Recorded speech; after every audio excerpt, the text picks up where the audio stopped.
Kita beralih ke informasi lainnya, pemirsa. Heboh kremesan ayam goreng widuran mengandung babi. Warga Solo ramai-ramai melaporkan pemilik rumah makan ke polisi.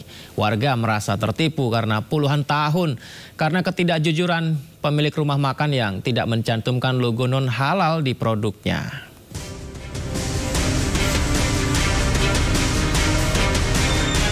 Heboh rumah makan ayam goreng widuran di kota Solo menjual menu kremesan mengandung babi berujung ke ranah hukum. Sejumlah warga didampingi Dewan Syariah Kota Solo melaporkan pemilik warung makan widuran ke polisi. Pemilik rumah makan dilaporkan karena melanggar Undang-Undang Jaminan Produk Halal, Undang-Undang Perlindungan Konsumen. Pelapor membawa bukti kesaksian warga yang merasa tertipu atas ketidakjujuran pemilik rumah makan yang tidak mencantumkan logo non-halal. Hanya kita sendiri menyayangkan atas ketidakjujuran atau ketidakterbukaan dari warung tersebut, di mana masyarakat Muslim khususnya merasa tertipu, merasa kecewa, sehingga termasuk kita harapkan dari Pak Sugeng, anggota DPRD, maupun dari Ibu Mertua Wali Kota yang merasa tertipu berani untuk menjadi saksi ataupun melaporkan, sehingga aduan pelaporan ini semakin kuat. Sebelumnya, Wali Kota Respati Ardi melakukan sidak ke rumah makan ayam widuran di Jalan Sultan Syahrir, Kota Solo. Sidak dilakukan usai kabar santer menu kremesan ayam mengandung babi di resto tersebut. Seluruh cabang warung ayam widuran telah ditutup selama proses penyelidikan. Kepala BPOM menyatakan siap membantu uji kandungan babi di kremesan ayam widuran jika diminta Badan Penyelenggara Jaminan Produk Halal. Kalau kita diminta oleh Badan Jaminan Halal untuk melakukan uji, tentu atas ikatan itu dan memastikan keamanan makanan ini, atas perjanjian itu pasti Badan POM akan melaksanakan. Dari Solo, Jawa Tengah, Septiantoro, iNews melaporkan. Kita ke informasi berikutnya. Ketua Umum Grip Jaya Rosario de Marshall atau yang kita kenal Hercules mendatangi kediaman Sutioso di Jakarta. Hercules mendatangi Sutioso untuk minta maaf karena ucapannya yang menyinggung. Minta maaf Bapak, ya kami ini anak Bapak. Kami ini ada di Indonesia ini karena kami ikut bawa Bapak yang kami ada semua. Kami siapkan. Hercules mendatangi Sutioso, mantan Kepala Intelijen Negara dan Gubernur Jakarta periode 1997 hingga 2007 untuk meminta maaf atas ucapannya yang pernah menyinggung Sutioso. Sutioso telah menerima permintaan maaf Hercules karena Hercules pernah berjuang bersama ketika operasi militer di Timur Timur. Jadi kalau misalnya Hercules yang sebenarnya adik saya sendiri, anak Bapak, anak saya sendiri, terus dia ngomong salah ke manusia biasa, aku nggak saya masukkan apa sama anaknya. Apalagi dia sudah minta maaf lewat media, aku pun sudah mengatakan aku terima minta maaf, masih datang lagi. Ini luar biasa bagi saya. Selain itu, Hercules meminta maaf dan mencium tangan Sutioso dan juga memberikan sulam khas daerah timur kepada Sutioso. Tim Liputan iNews melaporkan. Pemirsa, sidang gugatan perdata soal ijazah Jokowi dengan tergugat Rektor UGM Yogyakarta Ova Emilia dan 4 wakil rektor, Dekan Fakultas Kehutanan, Kepala Perpustakaan Fakultas Kehutanan, serta dosen pembimbing akademik Jokowi kembali digelar di Pengadilan Negeri Sleman pada siang tadi. Ya, sidang kedua gugatan terkait ijazah Jokowi digelar di Pengadilan Negeri Sleman pada Rabu siang. Sidang dipimpin Ketua Majelis Hakim Cahyono dengan agenda pengajuan permohonan intervensi. Selain Komardin sebagai penggugat awal, sidang juga dihadiri oleh Andika Dian Prasetyo sebagai kuasa hukum Muhammad Taufik atau penggugat intervensi. Sedangkan pihak tergugat yakni pimpinan UGM dan Fakultas Kehutanan serta dosen pembimbing akademik Jokowi diwakili oleh tim kuasa hukumnya. Andika Dian Prasetyo mengaku pemirsa pihaknya sudah melayangkan gugatan di PN Surakarta memiliki kepentingan yang sama untuk membuktikan keaslian ijazah Presiden ke-7 RI Joko Widodo. Upaya intervensi ini dilakukan untuk saling melengkapi. Gugatan ini dilakukan Komardin di PN Sleman.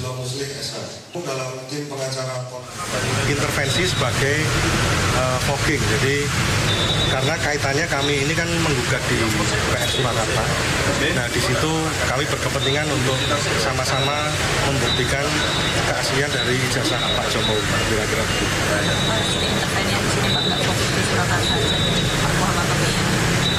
Kalau di Surakarta pastinya kami fokus, tetapi ada beberapa hal yang tidak kami gugat di PN Solo, tetapi di sini digugat oleh Pak Kamarudin.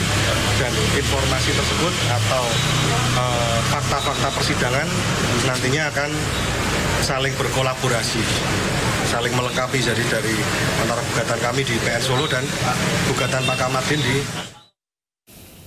Sebelumnya polemik keaslian ijazah Jokowi ini jadi sorotan, di mana ratusan warga berdemo di Solo dan Yogyakarta mempertanyakan keaslian ijazah mantan orang nomor 1 di Indonesia itu.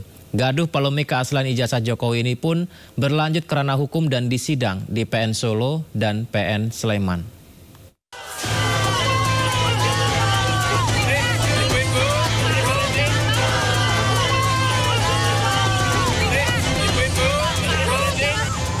Selasa 15 April 2025, ratusan orang dari tim pembela ulama dan aktivis mendatangi Universitas Gadjah Mada Yogyakarta meminta klarifikasi kepada UGM terkait keaslian ijazah Presiden ke-7 Joko Widodo. Perwakilan massa menyebut bahwa isu ini akan selesai jika Presiden ke-7 Joko Widodo memperlihatkan ijazahnya kepada khalayak. Rabu 16 April 2025, massa tim pembela ulama dan aktivis berdemonstrasi di depan kediaman Presiden ke-7 Indonesia, Joko Widodo di Solo, Jawa Tengah, untuk mengklarifikasi keaslian ijazah mantan orang nomor 1 di Indonesia tersebut. Kamis 17 April 2025, Jokowi akhirnya menunjukkan ijazahnya mulai sekolah dasar hingga kuliah kepada seluruh awak media yang datang ke kediamannya di Solo. Namun, Jokowi meminta seluruh awak media tidak mengabadikannya. Kamis 24 April 2025, sidang perdana gugatan ijazah dengan tergugat Joko Widodo digelar di Pengadilan Negeri Solo. Namun Jokowi tidak bisa hadir dalam persidangan. Persidangan juga digelar di Pengadilan Negeri Sleman, yang melibatkan sejumlah sivitas akademika dari kampus UGM terkait ijazah milik Joko Widodo. Tim Liputan iNews melaporkan. Dan pemirsa, semalam di program Rakyat Bersuara, pengacara Pitra Romadoni mempertanyakan ke Roy Suryo bagaimana Roy Suryo menganalisa ijazah Joko Widodo palsu jika tidak pernah melihat yang asli. Sementara itu Roy Suryo justru berbalik bertanya, kalau begitu di mana yang asli? Anda tahu ini fotonya asli dari mana? Lah, kan udah disampaikan dari Bareskrim, sudah diserahkan Mabes Polri. Anda itu bisa memastikan nggak kalau ini asli? Lah, saya percaya sama polisi. Lah, itu katanya lagi. Bukan katanya lagi. Ini itu katanya juga. Gitu loh. Ini nggak bisa diuji. Kalau Anda ini tidak percaya sama Polri, kenapa Anda membuat laporan Humas ke Bareskrim Mabes Polri? Yang tadi itu ya, lah, Mas, kalau dibesarkan kayak gini nih. Coba bisa nggak ngecek? Coba balik yang tadi. Ini pada waktu penyerahan ke pihak penyidik. Oke, ini bisa diuji nggak? Oleh siapa ahli yang bisa menguji ini? Saya ganti kasih 10 juta kalau bisa ngasih. Ya itu. Ayo. Ini 10 juta udah saya siapkan. Saya siapkan nih. Mana yang palsu gitu? Saya buktikan sini. Pakai skripsi sini. Ya, pertanyaan saya begini. Yang palsu yang mana? Tunggu dulu. Ayo by research. Saya kan itu dulu. Mana sih yang palsu? Yang mana? Saya pegang dulu Mas. Bung Rismon, kalian kan pegang dulu. Enggak, saya buktikan lewat sains. Ada di akun net saya. Dulu. Ayo, kasih Aiman. Palsu yang mana? Gitu loh. Bentar. Bang Rismon punya jawaban atas apa yang disampaikan oleh Bung Pitra. Ini mana yang palsu? Dulu ya, jangan lipatan. Saya minta produser tadi yang kemudian di penyerahan. Ini penjelasan ilmiah saja. Ilmuwan itu tidak boleh bohong. Ini Mas. Ini gambar yang sudah sangat jelas. Pause dulu, oke. Gambar ini siapapun ahlinya, kalau ada yang bisa memastikan bahwa dia asli, itu berarti ahli omon-omon, ahli abal-abal. Sementara itu mantan tenaga ahli kantor staf Presiden era Joko Widodo, Ali Muhtar Ngabalin menyebut isu ijazah palsu Joko Widodo ini merupakan proyek dengan anggaran besar. Ngabalin bahkan juga menyebut ada dalang di balik isu ijazah palsu ini. Saya tahu loh, ini saya tahu siapa yang berteriak di sini kan saya tahu. Siapa itu? Ya di depan mata ini kan saya tahu. Oh si Anu dulu pernah datang sama saya. Kenapa Jokowi beginikan saya, oh ini saya tahu semua saya lihat kok bagaimana. Yang mumpung ditutup poin siapa itu? Jadi saya juga paham semua. Yang dibalik itu kalau yang muncul di media kan kita tahu. Nah yang dibalik itu makanya yang saya bilang tadi siapa? Orang-orang ini kan cuma dihitung dengan jari saja siapa gini. Hampir every day, setiap menit. Setiap jam, setiap detik. Itu artinya berarti sebenarnya ada orang di balik mereka ini. Ini saya sudah tulis. Proyek ijazah palsu itu adalah proyek uang besar. Bertahun-tahun. Berapa tahun coba itu? Sejak berapa tahun? Ya. Masa nggak selesai? Masa nggak habis? Itu emang duitnya seberapa besar sih sampai habis? Pasti banyak lah. Ada sampai triliunan? Pasti banyak. Kalau Indonesia urusan yang begitu kan sudah sangat profesional. Saya karena ya Mas Pong ya, kan kita guru besar ini profesor, bukan provokator ini. Jadi saya tidak bisa, saya hanya bisa berteriak di sini ya kalau diperlukan, kalau enggak saya nulis. Gitu, makanya karena abang profesor, kami sini nanya ini to the point aja nih bang, siapa sih bang gitu loh. Kalau saya nggak tahu. Siapa itu yang sudah dilaporin, sudah mulai diperiksa-periksakan? Pemirsa, masih soal ijazah Pak Jokowi, Presiden ke-7 RI. Hasil penyelidikan Bareskrim sudah diberi, sepertinya polemik akan disudahi. Tapi fakta yang meragukan ijazah ternyata masih ada. Penyelidikan Bareskrim masih banyak yang bertanya. Bahkan ada yang gugat pimpinan Universitas Gadjah Mada, di mana sidang digelar di PN Solo dan Sleman, Yogyakarta. Bagaimana perkembangannya?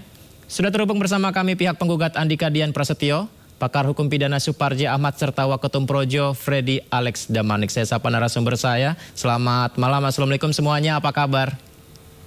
Waalaikumsalam warahmatullahi wabarakatuh. Selamat malam, Mas Udin. Terima kasih banyak abang-abang semuanya sudah bergabung di Sindo Prime.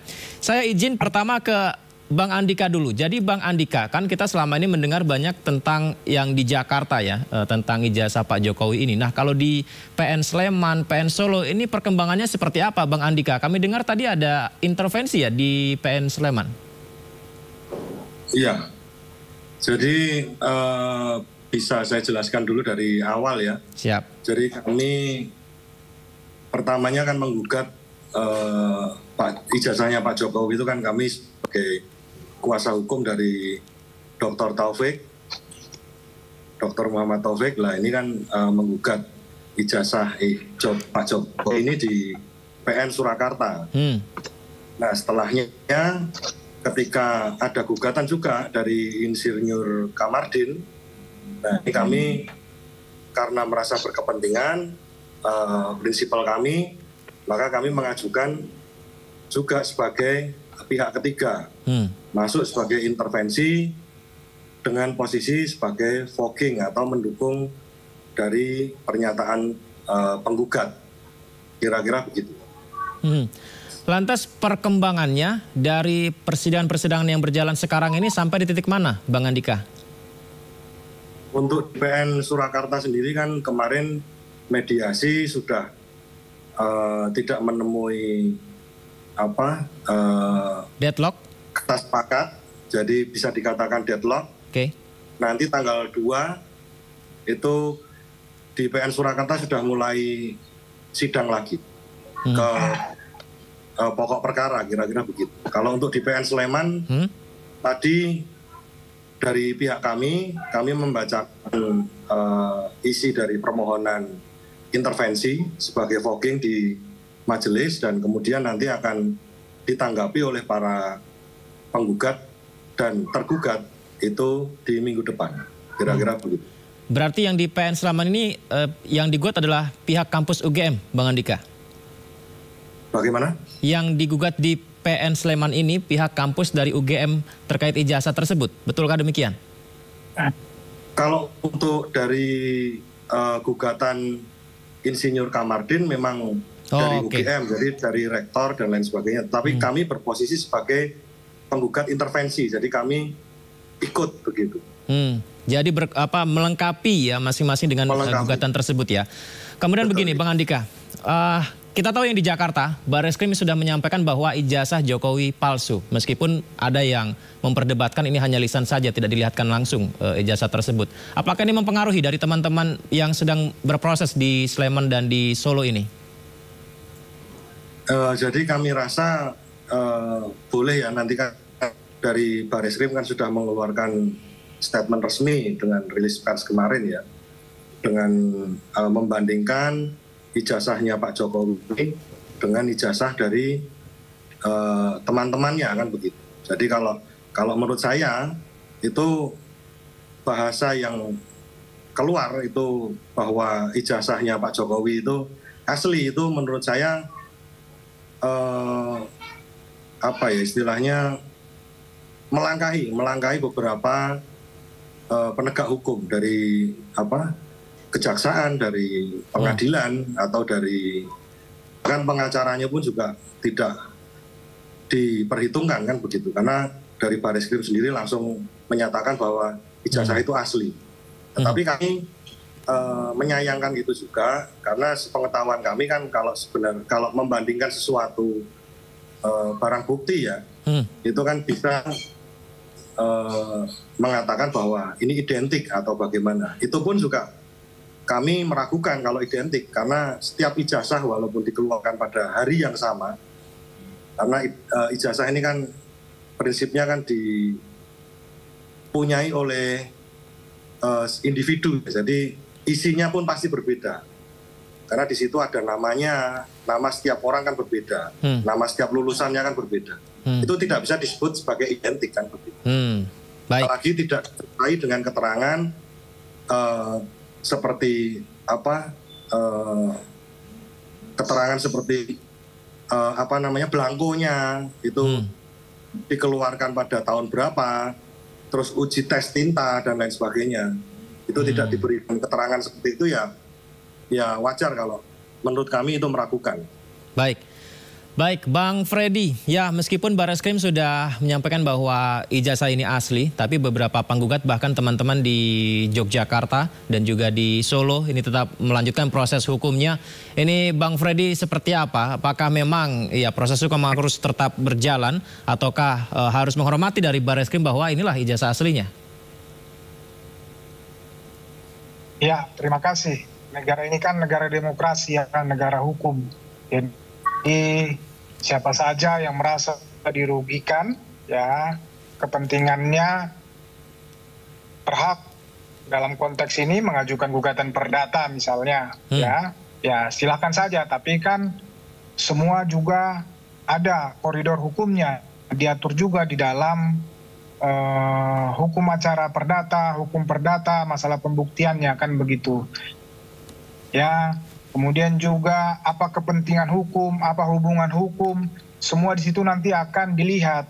Ya, hakim akan membuktikan, ya, maksudnya hakim akan memutuskan setelah masing-masing pihak membuktikan, memberikan pembuktiannya masing-masing, baik dari penggugat yang harus membuktikan karena dia yang mendalilkan, misalnya melakukan gugatan perdata, ya tentu dia punya dalil dan harus membuktikan dalil-dalilnya bahwa dia dirugikan dengan permasalahan ijazah ini. Jadi silakan saja, proses ini masih panjang, hukum perdata ini, gugatan perdata ini. Walaupun Barreskrim sudah menyatakan seperti itu, ya Barreskrim mengeluarkan hasil penyelidikan itu juga kan ada dasarnya, karena adanya laporan atau lumas yang dilakukan oleh TPUA, ya. Jadi dalam hal ini itu adalah proses standar yang harus dilakukan Mabes Polri, Barreskrim. Jadi itu sebagai proses transparansi. Permasalahan itu diterima atau tidak diterima oleh siapapun, oleh para pihak yang tidak mempercayai itu, ya itu hak mereka juga. Tetapi sekali lagi, ya nanti ada yang bisa membuktikan, bisa memutuskan, yaitu pengadilan. Walaupun saya juga tetap tidak percaya kalau orang-orang ini, ya orang-orang ini juga akan menerima nanti hasil keputusan pengadilan itu, karena memang saya lihat ya khususnya Roy Suryo dan kawan-kawan ini, mereka hanya mengakui atau mempercayai kebenaran mereka sendiri. Tapi apapun ceritanya, ini adalah negara hukum. Ya, keputusan hukum, keputusan pengadilan itu harus sama-sama kita junjung tinggi. Demikian. Bang Freddy, tadi menarik juga yang disampaikan Bang Andika, saya garis bawahi melangkahi. Apakah dari Bang Freddy saya melihat memang Bareskrim berhak untuk menyampaikan ini asli atau tidaknya begitu? Ya, seperti saya katakan tadi, itu merupakan proses di Bareskrim. Ya, jadi adanya pengaduan masyarakat dan didesak oleh publik. Dalam hal ini Roy Suryo dan kawan-kawan, ya agar pengaduan itu diproses, agar dilakukan laboratorium forensik terhadap ijazah Jokowi. Ya, justru kami ya memuji ya Bareskrim. Begitu di bayangan kami, Bareskrim hanya perlu sebetulnya meminta konfirmasi pernyataan resmi dari UGM untuk membuktikan ijazah tersebut. Tapi ternyata melebihi ekspektasi. Ya, ternyata Bareskrim dalam hal ini telah memeriksa semua hal-hal yang terkait dengan ijazah Pak Jokowi, khususnya ijazah SMA dan ijazah Fakultas Kehutanan UGM. Ya, semua yang berkaitan mulai awal kuliah sampai Pak Jokowi lulus. Jadi itu kemudian diumumkan kepada publik, kemudian sekarang khususnya Roy Suryo dan kawan-kawan menolak itu. Ya, baik, itu silahkan saja hak mereka. Nanti seperti saya katakan tadi, ya Bareskrim punya kewenangan melakukan itu. Itu ditolak sama mereka, ya silahkan saja nanti diuji lagi di proses pengadilan. Demikian. Baik, sebelum saya ke Prof. Suparji, Bang Andika, ini sudah bukan hanya melangkahi, tapi ini sudah lebih diutamakan kok dari Bareskrim. Artinya mereka sudah memberikan fasilitas lebih. Seharusnya lewat UGM saja, tapi malah melakukan lab forensik. Bagaimana tanggapannya, Bang Andika? Ya, jadi seandainya Bareskrim itu melakukan hal yang sama kepada semua orang di Indonesia ini, bukan hanya kepada Pak Jokowi, kami akan sangat menghargai. Karena hukum pasti akan tegak-tegaknya. Jadi Bareskrim dengan begitu sigap menangani permasalahan ini, bahkan yang dipertanyakan adalah ijazahnya Universitas UGM, tetapi yang diperiksa juga dari SD sampai semuanya sampai UGM. Nah, ini kami sebenarnya juga apresiasi juga kalau seandainya ini dilakukan di semua orang yang lapor kepada Bareskrim. Tetapi kan sayangnya kan seperti ini adalah hal yang istimewa kan begitu. Jadi berarti artinya kan Bang Andika merasa ada keistimewaan khusus yang diberikan hanya untuk Pak Jokowi begitu? Ya, seperti yang terlihat. Baik, tanggapannya Bang Freddy? Diistimewain katanya. Seperti saya katakan tadi. Jadi mereka-mereka ini yang mengatakan ijazah Pak Jokowi palsu, ya kemudian meminta Pak Jokowi, ya mereka teriak-teriak ijazahmu palsu, kemudian Pak Jokowi disuruh membuktikan, kemudian mereka lapor ke Bareskrim Polri, ya mereka desak-desak Bareskrim Polri untuk memproses laporan dan melakukan laboratorium forensik, ya itu konteksnya seperti itu, ya kemudian Mabes Polri melakukan kewajiban hukumnya sebagai penyelidik, ya memeriksa semuanya yang berkaitan dengan itu, kemudian hasilnya diumumkan dan sekarang ditolak, tidak percaya. So kita mau ngomong apa lagi? Tapi nggak apa-apa, ini negara hukum, negara demokrasi. Mereka bebas melakukan itu. Tetapi yang mau saya tegaskan adalah ketika nanti keputusan hukum, ketika nanti keputusan pengadilan, maka setiap warga negara harus menghargai keputusan hukum tersebut. Harus menerima di dalam konteks tidak melakukan hal-hal yang merugikan hukum juga. Nah, jadi kalau melakukan upaya hukum, memang itu dalam konteks hukum. Tetapi melakukan hal-hal yang di luar hukum, misalnya di dalam menyikapi keputusan pengadilan misalnya, nah itu yang tidak dibolehkan oleh hukum itu sendiri. Jadi bebas saja, sampai itu keputusan pengadilan, bebas saja. Semua boleh mengatakan apa saja, begitu. Bang Andika, tanggapan Bang? Ya, jadi kami melakukan upaya hukum ini kan dilindungi oleh undang-undang juga. Jadi ketika seorang melakukan gugatan dan lain sebagainya, ini memang itu sudah sesuai. Tapi yang kami harapkan di sini kan masalah ijazah palsu ini kan sebenarnya bukan masalah yang baru. Justru malah seperti Profesor Jimli Asidiki itu juga kemarin juga berstatement bahwa masalah ijazah ini kan banyak terjadi di politisi Indonesia kan begitu. Tetapi kenapa hal ijazahnya Pak Jokowi ini menjadi perhatian sekarang ya karena memang yang disangkakan adalah Pak Jokowi. Tapi menurut kami ya biasa saja karena ijazah ini kan permasalahan yang krusial ya.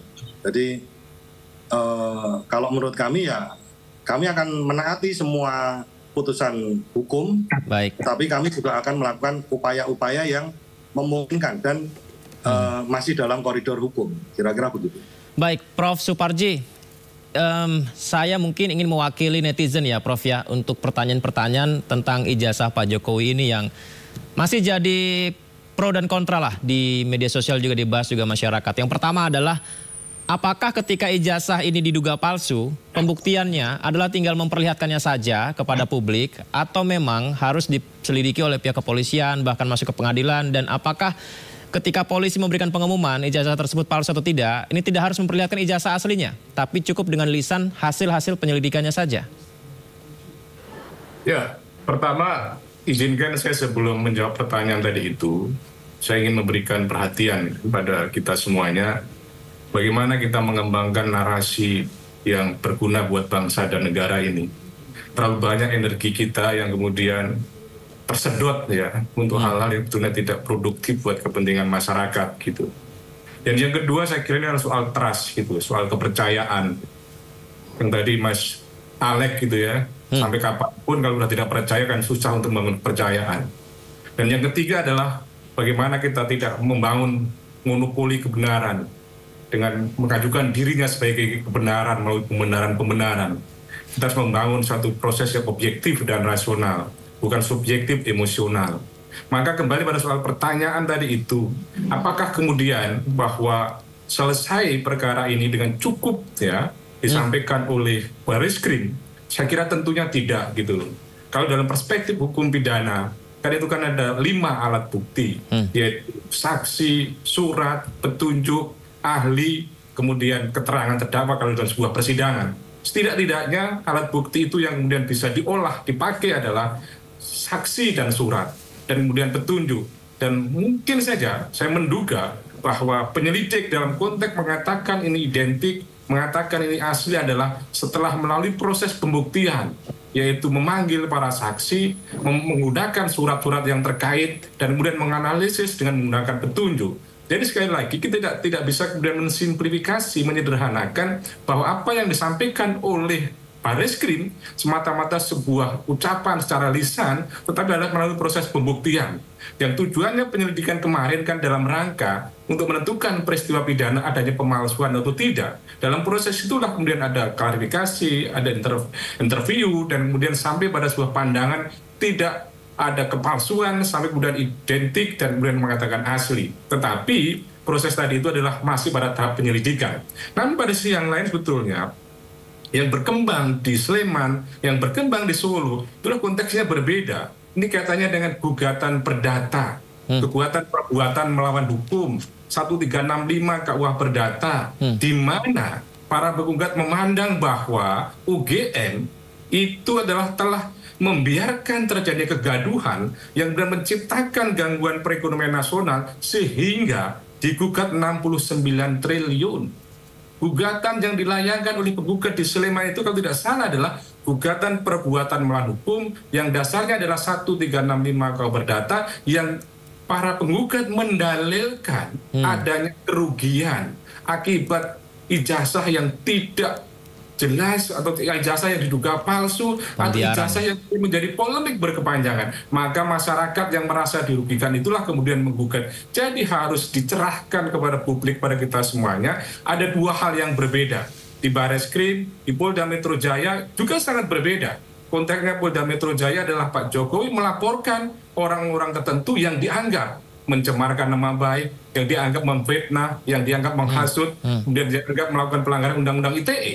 Sedangkan dalam konteks Barreskrim ada pihak yang melaporkan Pak Jokowi diduga memalsukan. Jadi sedangkan di Sleman adalah gugatan perbuatan melawan hukum. Jadi kembali pada pertanyaan netizen, pada dasarnya bahwa ini adalah soal trust, soal kepercayaan yang kemudian menjadi refleksi kita semuanya. Jangan sampai kemudian ada narasi-narasi yang meragukan kepada publik. Maka ini adalah momentum yang baik bagaimana ke depan kita berbangsa dan bernegara itu adanya satu upaya yang secara sungguh-sungguh membangun sebuah retorika yang otentik, ada integritas hati, tindakan, pengetahuan, perbuatan dan sebagainya, sehingga kemudian masyarakat dibangun dengan baik. Gitu. Yeah. Baik, Prof dan abang-abangku semua, saya juga tertarik untuk kita sama-sama mengomentari apa yang disampaikan Ali Muhtar Ngabalin yang juga berkaitan dengan kasus ijazah Jokowi. Berikut ini.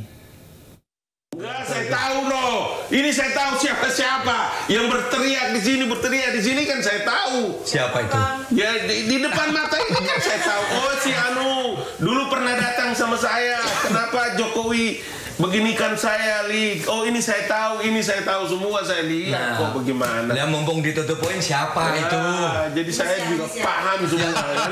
Yang dibalik itu kalau yang muncul di media kan kita tahu. Nah yang dibalik itu makanya yang saya bilang tadi siapa? Orang-orang ini kan cuma dihitung dengan jari saja siapa-siapa gini. Hampir every day, setiap menit, setiap jam, setiap detik. Itu artinya berarti sebenarnya ada orang di balik mereka-mereka ini. Ini saya sudah tulis.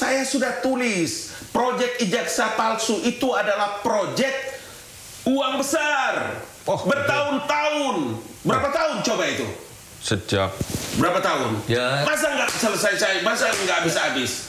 Itu emang duitnya seberapa besar sampai nggak bisa habis? Pasti banyak lah. Ada sampai triliunan? Pasti banyak. Kalau Indonesia urusan yang begitu kan sudah sangat profesional. Saya karena ya Mas Pong ya, kan kita guru besar ini profesor, bukan provokator ini. Jadi saya tidak bisa, saya hanya bisa berteriak di sini ya kalau diperlukan, kalau enggak saya nulis.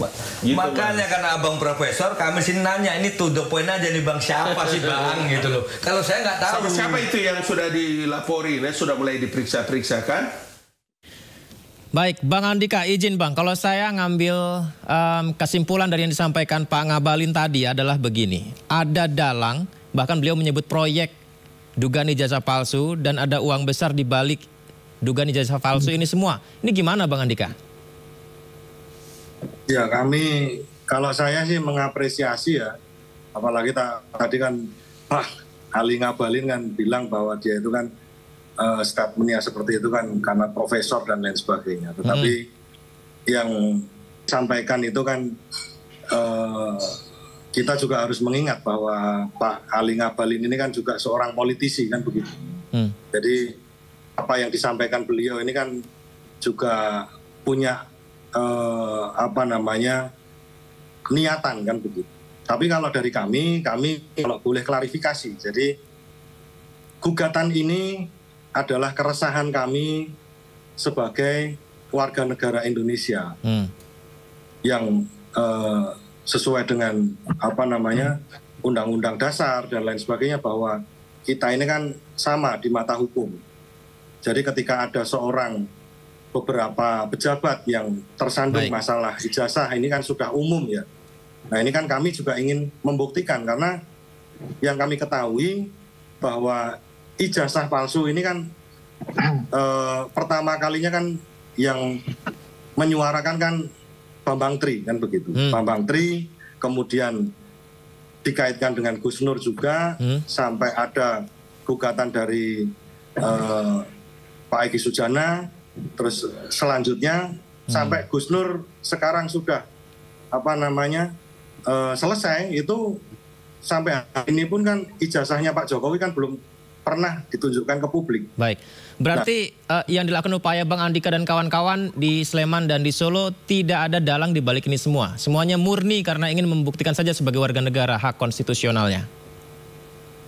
Ya kalau kami boleh bilang ya tidak ada. Kalau ada yang bisa dibuktikan, silakan dibuktikan kan begitu.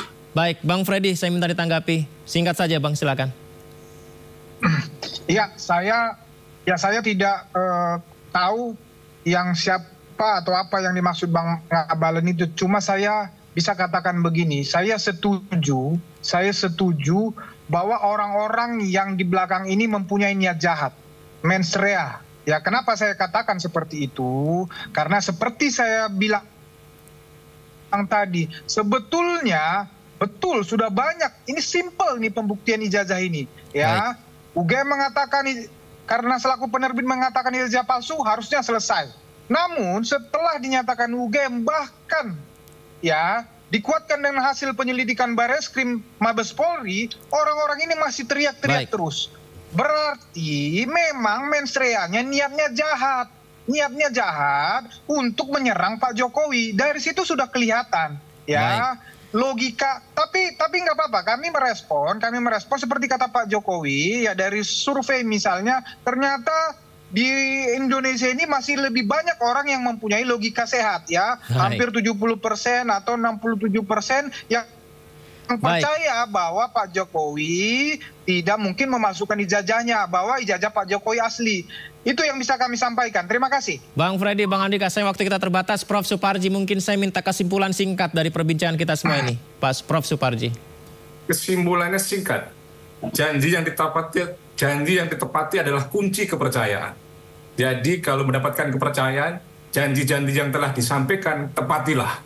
Maka untuk itu saya kira adalah momentum untuk membangun sebuah kepercayaan bersama, momentum dengan menunjukkan janji yang terrealisasi dengan baik, dan saya kira tidak memproduksi lagi juga narasi-narasi yang tidak berguna buat kemajuan bangsa ini. Apa yang disampaikan tadi bahwa ini ada dalang, bahwa ini ada dana sebagainya, selalu begitu. Tetapi tidak ada misteri yang terungkap. Selalu ini ada yang mengelola, selalu ini ada yang dalangnya, selalu ini ada biaya besar, selalu tidak ada terungkap. Jangan membuat misteri-misteri baru yang betul-betul buat rakyat gitu. Baik, saya ingin sekali berbincang panjang bersama Prof. Suparji, Bang Andika dan Bang Freddy. Sayang waktu kita terbatas. Terima kasih banyak sudah bergabung bersama kami. Janji yang ditepati adalah bukti kepercayaan. Selamat malam, terima kasih.